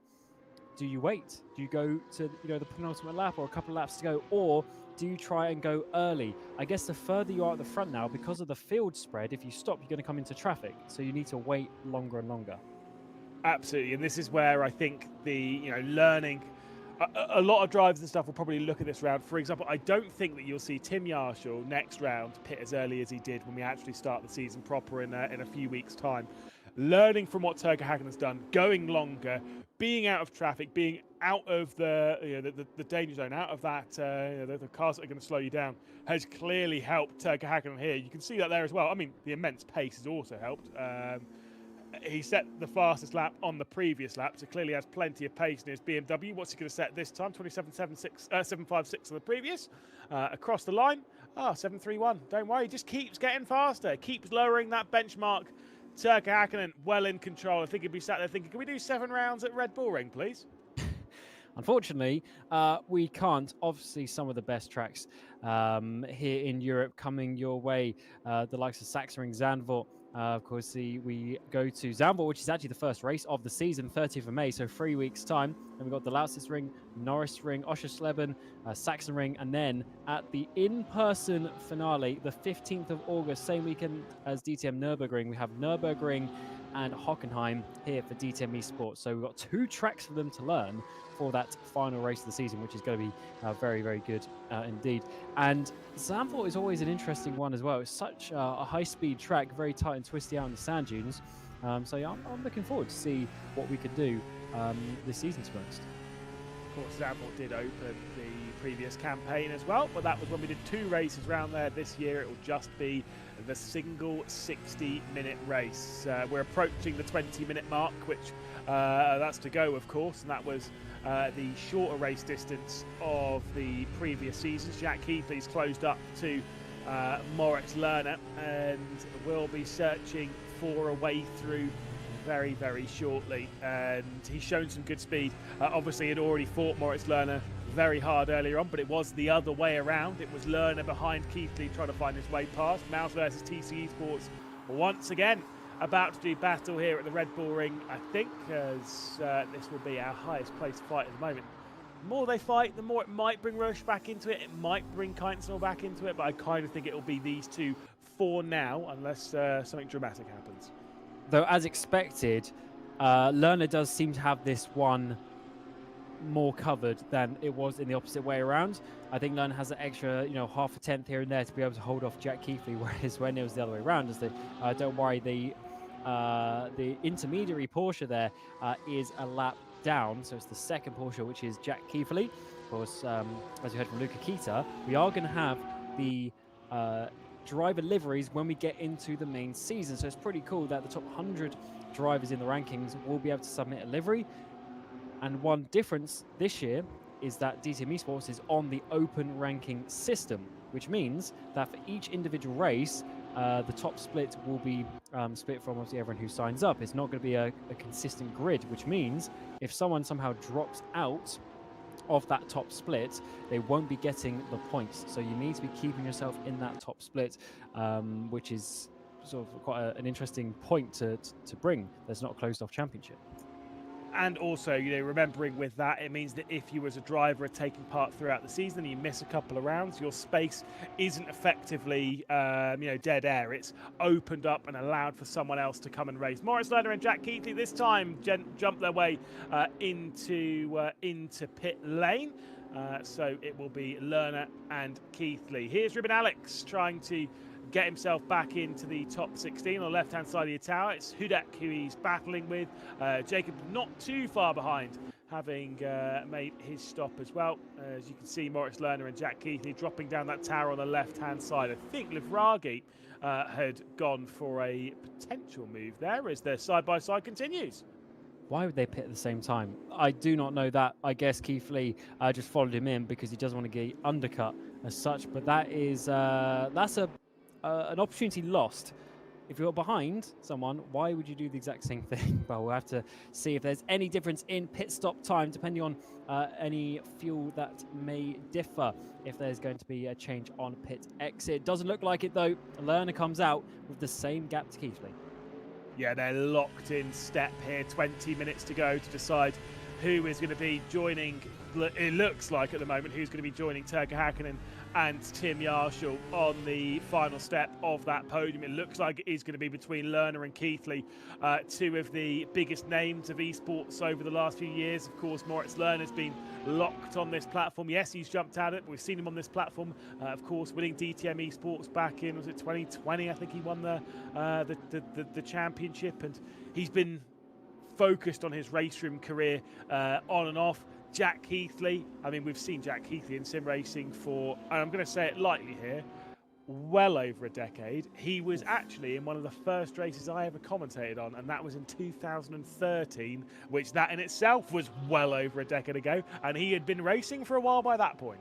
Wow, that is quite something, to be honest, as we're seeing Roush here in this third position and trying to look very strong when they first stops. We haven't mentioned his name so much, but when we get second stops for everyone else, I'm sure he's going to be up there. Here's Moritz Lerner. We got Schneider into the pit lane, so that gives them another position. But here is Lerner comfortably leading Jack Keithley as it stands. What are track limits? Everyone remembers the famous Schumacher onboard lap from like 2003 around here. That was quite hilarious. That was that was remaking that one. Huge battle here. The two Mackenbergs, they stopped earlier on in the race, and this actually worked quite well for them. They jumped up to P7 and 8. To be fair, if there's one thing that I remember from, obviously we've commentated on a fair few of the RaceRoom special events, which in similar ways to how DTM eSports is going to be this season, open for the entire SimRacing community. Loads of people come along, they race in the splits lower down, and then we obviously commentate on the broadcast splits. We've had a fair few of those over the years we've been commentating on this fantastic platform, and in that, I don't feel that Sven Mackenberg or Marvin Mackenberg ever really run particularly normalised strategies. They've always done something a little bit weird, a little bit quirky, and sometimes it works, sometimes it doesn't. I remember they always used to run the Bentley, and they always used to run longer than everyone else in the 2.4-hour races and stuff like that. So it's no shock they've pitted early and now they're going longer and they're trying something different. And why not in a round where we're not scoring points? This is just the pre-show event after all. Yeah, that's a good reminder. So back in the day of the 2.4 hours, they would try and do it on one stop. So they would try and go 1.2 hours on each of them, as we are seeing a lot of traffic getting involved here. So don't worry too much. There's not Marvin that is overtaking Sven. That's just them getting through that blue BMW in terms of the traffic as well. What we're seeing as we're waiting for the second stop for quite a lot of these people is we're seeing actually Lerner and Keithley, they stay close. So they stay 7/10 of a second apart, but they are in P10 as it stands. And also, the gap between Hakkinen and Yarshall is still about 5-6 seconds, which is what it was before. So when it comes down to it, no one's pulling away from each other. The gaps are staying fairly similar. guess showing once again that the pace of DTM eSports is going to be incredibly close. Look at the consistency here from Tim Yarshall. His best lap versus his last. 8.55 on his best lap, a 9.17 on his last. Lapping pretty consistently within a tenth of a second of his best lap. And that's always the bit, I think we always kind of used to do it back in our days of SimRacing. You'd look back at the entire results of the grid and you'd see effectively who was the most consistent driver, what percentage of consistency everyone was running. Really important stat that. You can see the pit window then is going to be closing in 50 odd seconds. You were kind of reading through some of the rules earlier on the pit stops. Obviously, pretty much everyone's got to do a second stop still. Yes, so the pit window is only for the first stop. So the second one can be taken up. I wonder if one race we see someone go 45 minutes for the first stop and then do 2 in quick succession. That would be interesting, but it seemed like Hakkinen chose halfway into the race to do that. So don't worry, we've got a couple of stops though. Alex and Jacob are coming in, but don't worry, everyone has already taken their mandatory stop in terms of the pit window, and they then now have a second one as per the rules to get to the end of this race. But the highest people that we're seeing is Moritz Lerner and P10. Top 9 all need to make their second stop. Yeah, one of those things that some drivers will, well, every driver will be aware of it, but one of those things to get used to, like you say, one of those being they both are mandatory, to be clear. One of them, though, only one of them is required in the pit window. Outside of that, they can, like I say, pit whenever you want. That's why you were saying earlier, you can effectively pit on the final lap of the race, or maybe not the final lap. You'd have to actually make sure that the cars come to a stop. Someone's been smoking it up on the way into pit lane. And you can see one of the Porsches dragging their way in. Is that Florian Spiegel? Was that someone going a lap down, finding their way into pit lane? Certainly was a lap down, either Rodriguez or Vogelsang. Both on their way into pit lane as Terga Hakkinen continues to lead by 6 seconds at the moment. Do you remember Silverstone back in, I think it was the late 90s, where Schumacher took his drive-through penalty on the final lap? I'm sure there's a rule against that, although I don't see it right in front of me, because then you technically haven't actually taken your stop because you haven't exited the pit lane. So you need to do it with 2 laps to go.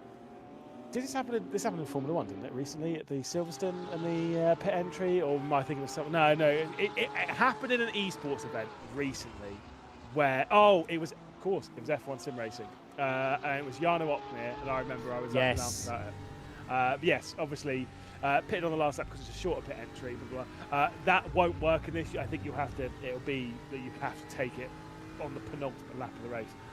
The final lap is not a legal lap to make that pit stop on. Gaspar Misch and Ribin Alex, the fight for 20th position. And trust me, as much as we've seen all these fights higher up the order, these drivers will fight just as hard, even if it might be for what some people would classify as the wooden spoon. Keithley is into the pit lane. Meanwhile, here comes the move from Ribin Alex. Oh, this is a strong move up the inside because it's going to slow them both down up this back straight. And they keep it within track limits just about, but certainly going to be a difficult one. A lot of stoppers, though. Interesting, the Mackenberg brothers, they split their strategies on the pit stops. Valero, Keitzel are the ones coming in up towards the turn 3 hairpin. We are going to see Misch leading Alex up the inside, but no, they make the apex and they continue on down this back straight. Into that slipstream for Ribin Alex. Gaspar Misch defending on the run into Schlossgold. The fight for 20th continues. The BMW tries to find the move down the inside, as aggressive as it can be. 12 minutes and 30 seconds left to go. Gaspar Misch goes off the road, just got onto that power a little bit too early. Ribin Alex will come through, as will Istvan Hudek, and it will be Gaspar Misch down the order into 22nd. A costly mistake, just got on that power a little bit too early. The rear started to step out, caught it brilliantly, fair enough, but of course then was involved in that in the curb on the exit of Schlossgold. Second place in the race, Tim Yarshall has dragged his Falcon Sim Racing car into pit lane. And that makes sense. He pit early last time, and he will pit earlier than Hakkinen this time around. This is now eyes on Moritz Lerner. So Lerner was a good, I think it's about 4 or 5 seconds behind Yarshall previously.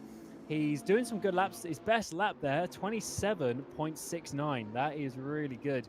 And even last time, 0.8. So he's got the speed in that car, but was it enough to, even if he can get within 2-3 seconds, he at least has some pressure on Yarshall. Yeah, I mean, I'm not sure what the state of play is going to be in this race when it comes to Tim Yarshall. It'll come down to that final stop, obviously, that we're waiting for Turkka Häkkinen to do. Is Turkka Häkkinen going to be dragged into by this lot? I don't think it is. I think this is going to be the fight for, obviously, the fight for third between Lerner and Keithley.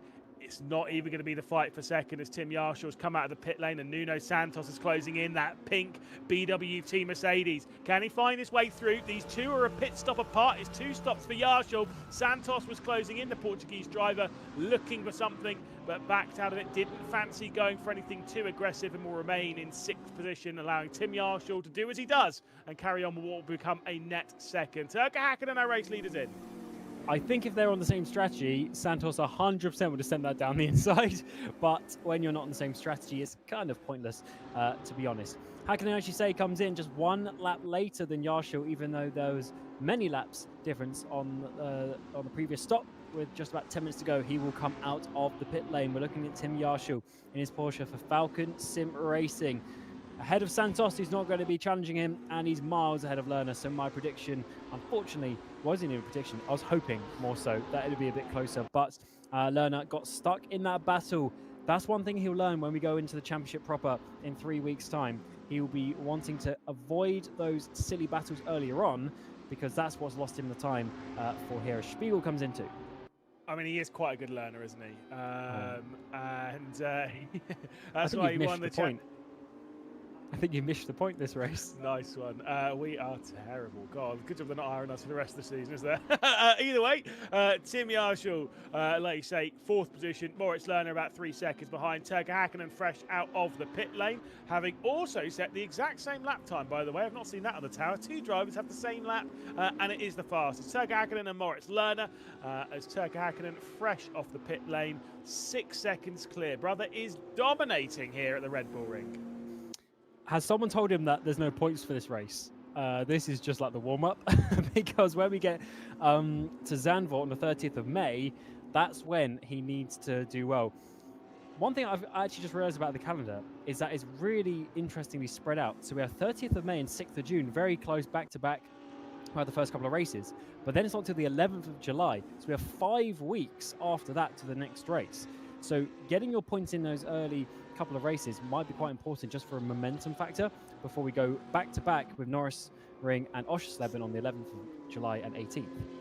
But I will counter that with one thing. I think sometimes if you haven't started out that well in the first 2 races, the fact that you've got yourself a month to breathe and to get yourself back into the working window, I think also may well help. And for those that start out the season strong, it may cause them to lose a little bit of that momentum. So it swings and roundabouts. It definitely does go both ways. Timo Roche in the pit lane, dropping down. So of those higher ups yet to stop, it'll just be Marvin Mackenberg who leads the race. We'll see him down the pit lane in the near future. This is not a battle for position for Tim Yarshall. He's got a McLaren 720 that remains ahead of him. That is a car going a lap down. I believe that might be Kuhlens, who is a lap or so down at this point, and we know he's driving in that McLaren 720.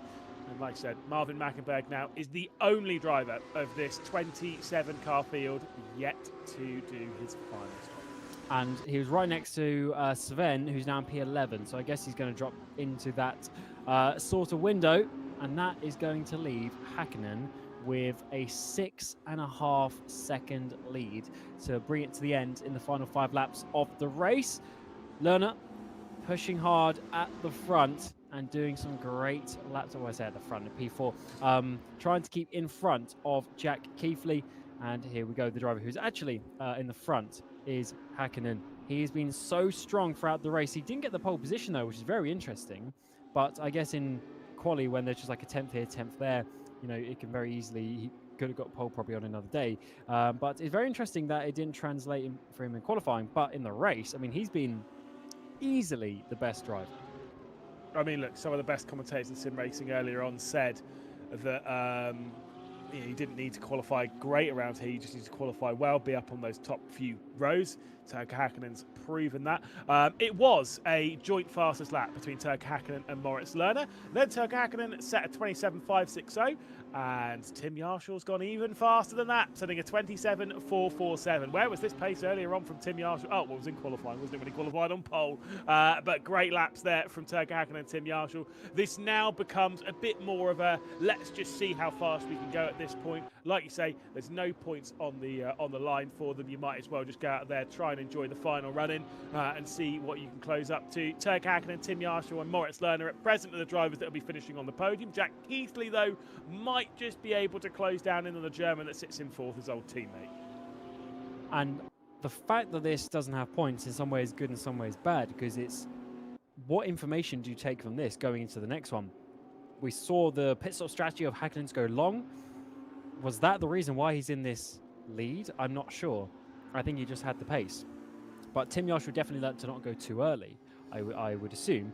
But it's definitely interesting what driver's going to take going into that first race, because there's not many championships actually where you get a new format and then they give you a pre-season race to test it. Very rarely have we seen pre-season races. Obviously, we do get it a lot in DTM eSports. That was more about qualifying drivers to get in the shootouts. As battling further down, Gar Valero to the outside of Andreas Grund.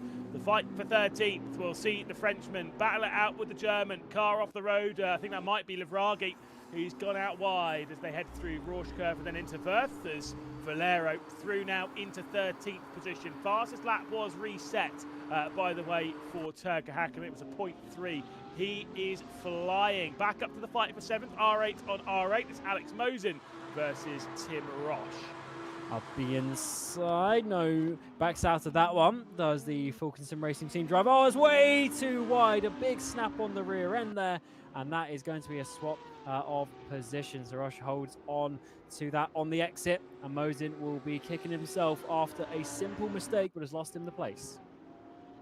But easily done around here. Brakes, the most important factor around this circuit, and sometimes it's very easy to kind of lose your eye on some of the braking zones. Remember, obviously, you have to tell the very best in sim racing to learn this one. But what, Cameron Rogers, should you never use as a brake marker?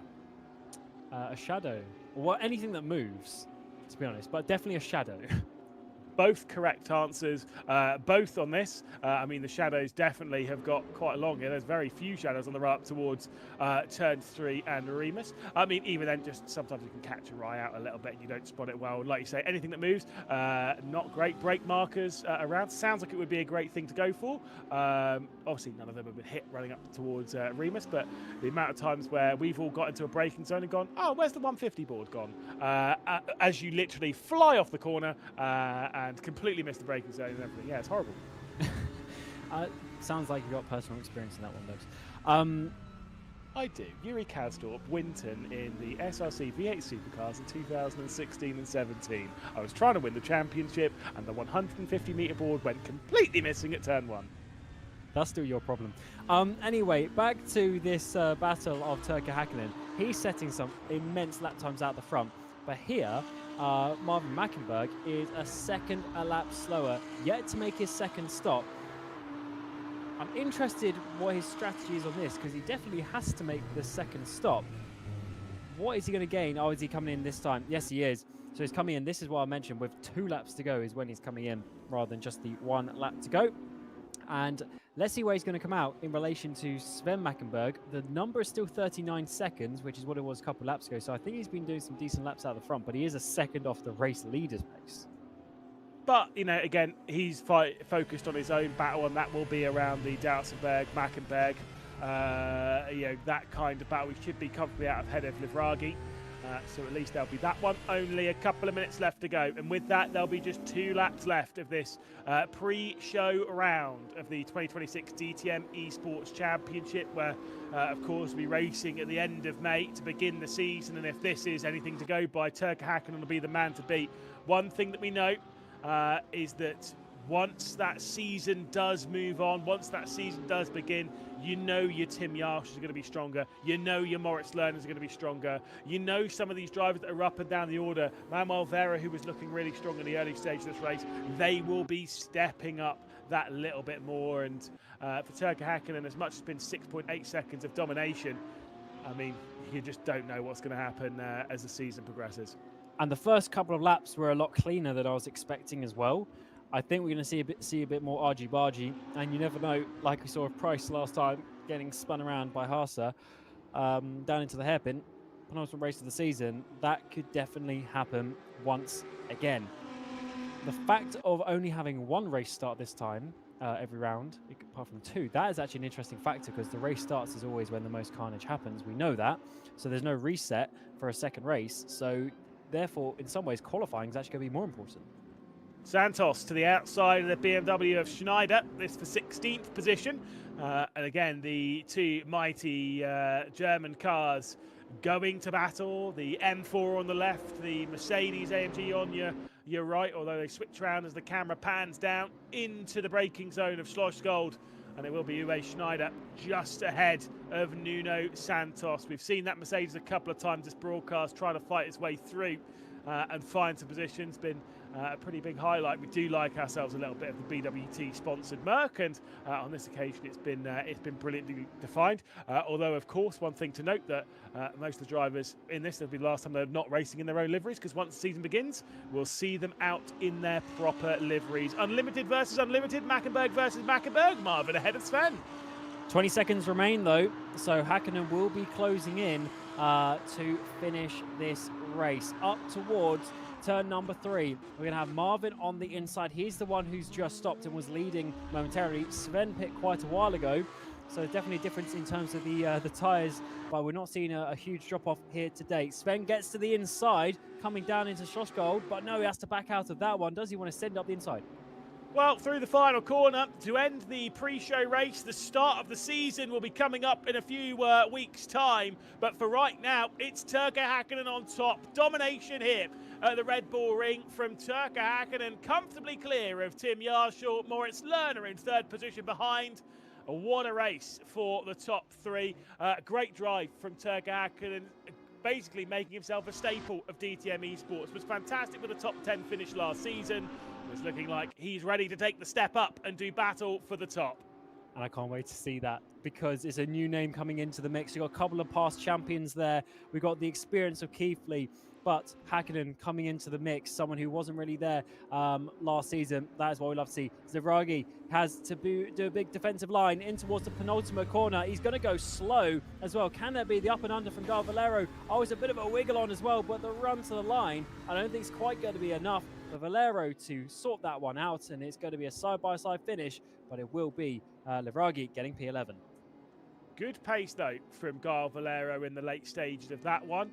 Clearly was finding his feet. Here's a look at the race results then. It's Turkka Hakkinen, Tim Yarshaw and Moritz Lerner, the top three of this pre-show round. Jack Keithley, then Clemens Keinzel, Tim Roche, Philip Spiegel, Niels Doutsenberg, Marvin Mackenberg and Sven Mackenberg. We saw those two doing battle a fair amount. Of course, the fastest lap of the race going the way of Turkka Hakkinen, but not by much, just by a hundredth or so of a second.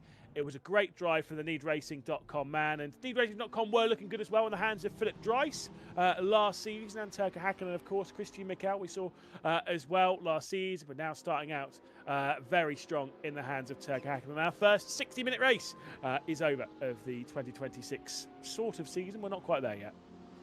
Very interesting to see an insight into what this championship is going to be like, going from the two sprint races into the one longer feature race. And here's how the outside of the top 10 finished. Yeah, Francesco Livragi in 11th position, Gal Valero, those two separated across the line by 0.3 of a second. Alex Mosen with Michael Klein, Andreas Grund, Hendrik Jacob, and then, of course, Lucas Marchand, Ruben Alex, Uwe Schneider, and Nuno Santos in 20th position. It's Gaspar Misch, then Istvan Hudek, Jack McGarry, and then, of course, Mike Bro, Ivan Rodriguez, Marco Vogelsang, Mikko Kulins, and unfortunately the sole retirement of Manuel Vera after that incident with Moritz Lerner. I mean, let's have a little bit of a chat about that incident. Of course, Moritz Lerner involved in that incident a little bit earlier on in the race with Manuel Vera. I'm sure he'll look at that as maybe his own mistake. He's pretty on it with those kind of things as Lerner. And yeah, I guess it's one of those things where they'll look at the replay, they'll learn from it going into it. In my opinion, definitely a little bit too aggressive for the fact there was a preseason race, but if that was final race of the season, I'd understand it. So I guess they're just trying to find, how far they can push each other. Vera's being very aggressive, though, to be honest, at that point to push himself up the standings. So, I'm not saying he brought it on himself, but he was being aggressive. So the drivers around him were being aggressive, and that's just hard racing as well. Absolutely. We should hopefully be able to catch up with our top three, but we will have to fight with our German counterparts on the German broadcast just to see as to who's stealing who when. And then we'll be able to catch up with our top three from that. I think there's going to be a lot of drivers leaving this pre-show round pretty happy. And I get the feeling that the likes of Moritz Lerner would be very happy indeed to be on the podium again, despite that. Turka Häkkinen obviously be ecstatic. I think Tim Yarshall with second position won't be too pleased after grabbing the pole.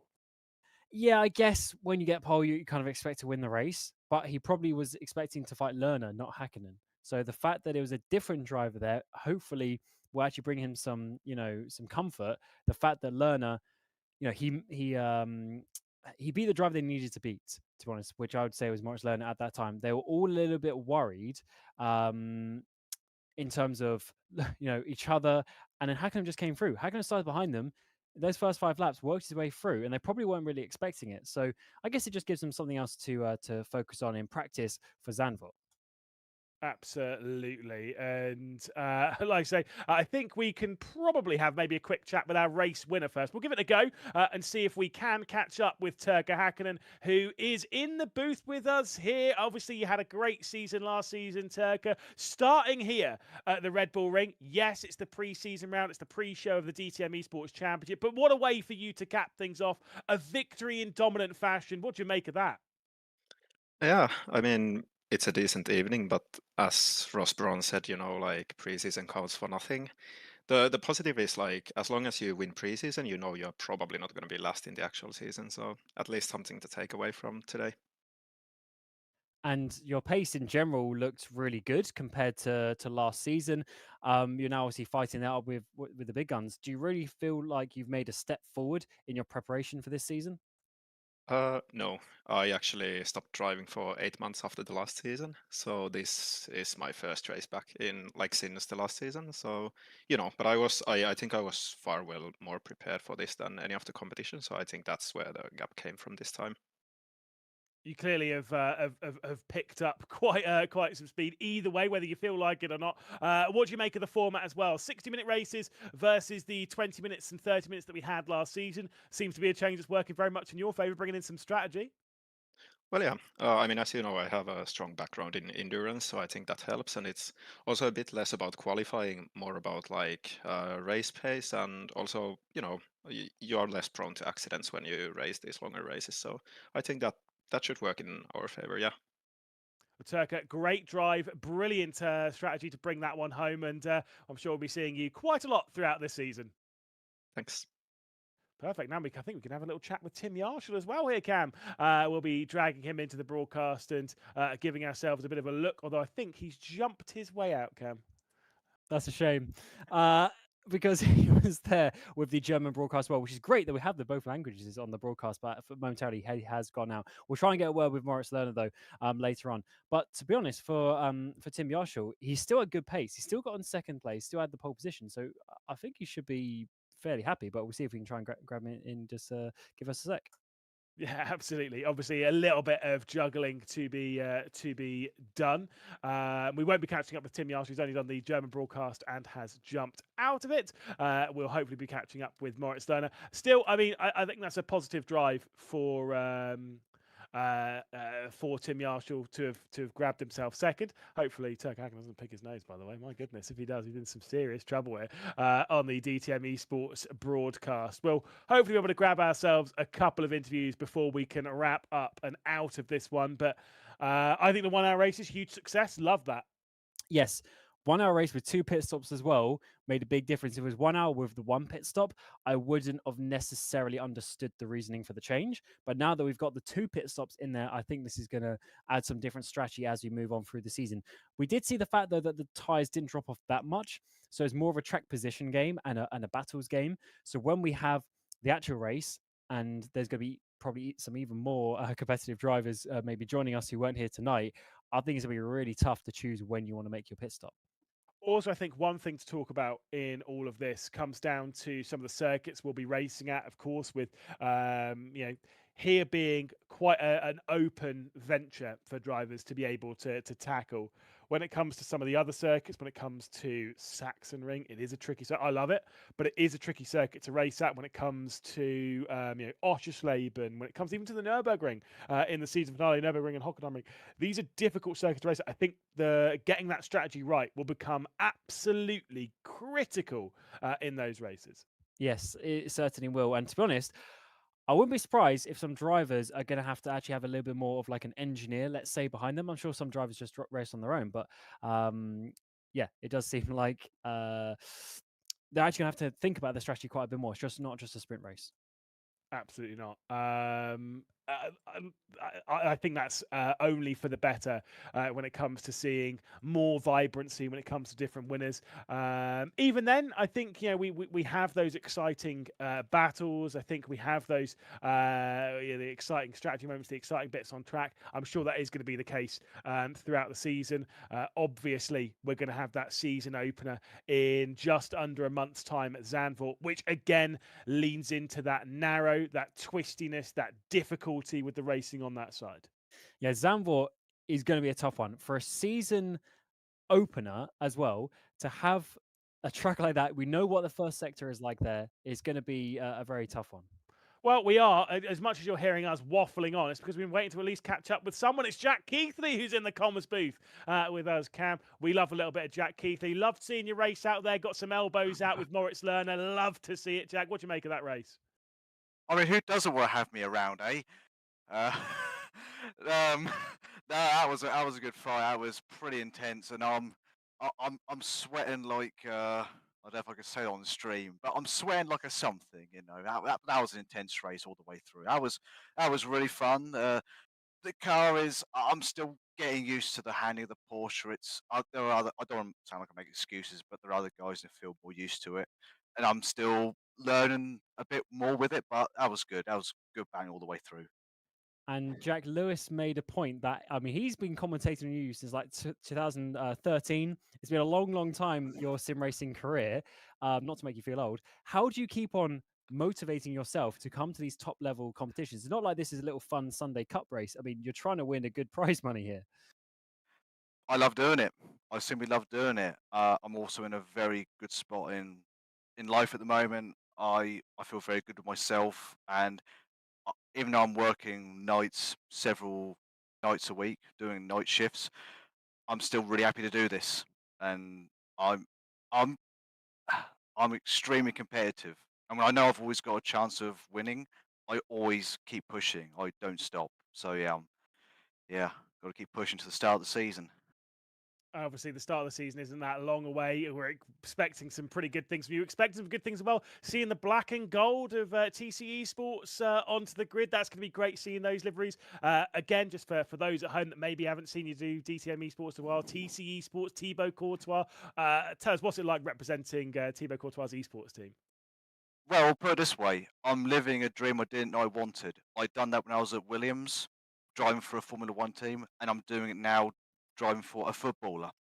So I will say this, there were three things when I was a kid I loved. It was racing, football, and professional wrestling. I'm just now waiting for a pro wrestler to have his own esport team, and I'll drive for him. So I'm loving it at the moment. I'm just having a lot of fun where I am and with the guys I've got around me. We just have a great environment, and that is one of the big reasons why I keep myself motivated to push as hard as I do. I'm sure when the season starts, the racing will be even closer than me and Cam are right now, which, by the way, is uncomfortably close. Jack, thank you so much. We'll be seeing you quite a lot this season. I just want to say, last thing, rest in peace, Alex Zanardi. He was a hero of mine growing up. So today he passed away. Yesterday passed away. So big shame. But yeah, that performance was for him as with that hard battling I was doing. Absolutely agree. One of the heroes of motorsport across the board. Thanks, Jack. One of the heroes of sim racing. Why not? Chuck it in there. Good luck.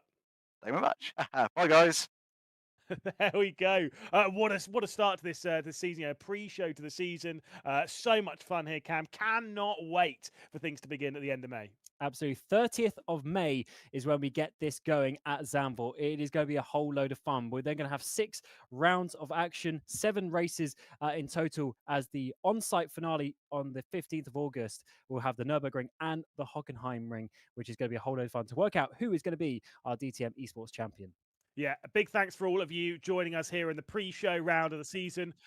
Join us as well across the YouTube board, whether we'll be racing on DTM's YouTube channel, whether it's on Traction as well, our broadcast partners, or on RaceRooms as well. You can get yourself involved going onto Steam, downloading RaceRoom, getting yourself involved. Maybe you'll build up enough and you'll be able to take part in the 2027 season. From myself, Lewis McGlade, from Cam Roger alongside, a big thanks to the RaceRoom scene as well, and to Tom Bryant bringing us the broadcast as well. We will see you in a few weeks' time on the 30th of May when we go for racing proper and round 1 of the championship. Until then, though, have a very warm goodbye.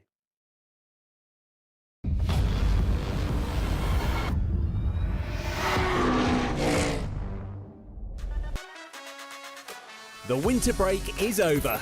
Here we go. Sorry. Again. The lights go out, the DTM 2026 season gets underway.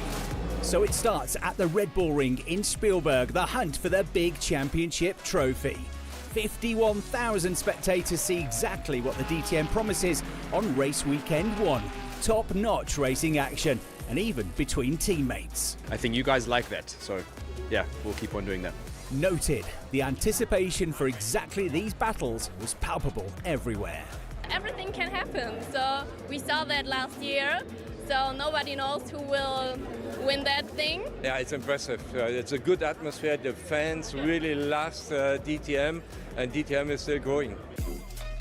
Lucas Auer and Thomas Preining were the main focus at their home race in Austria. Preining in particular delivered, winning the very first race of the season.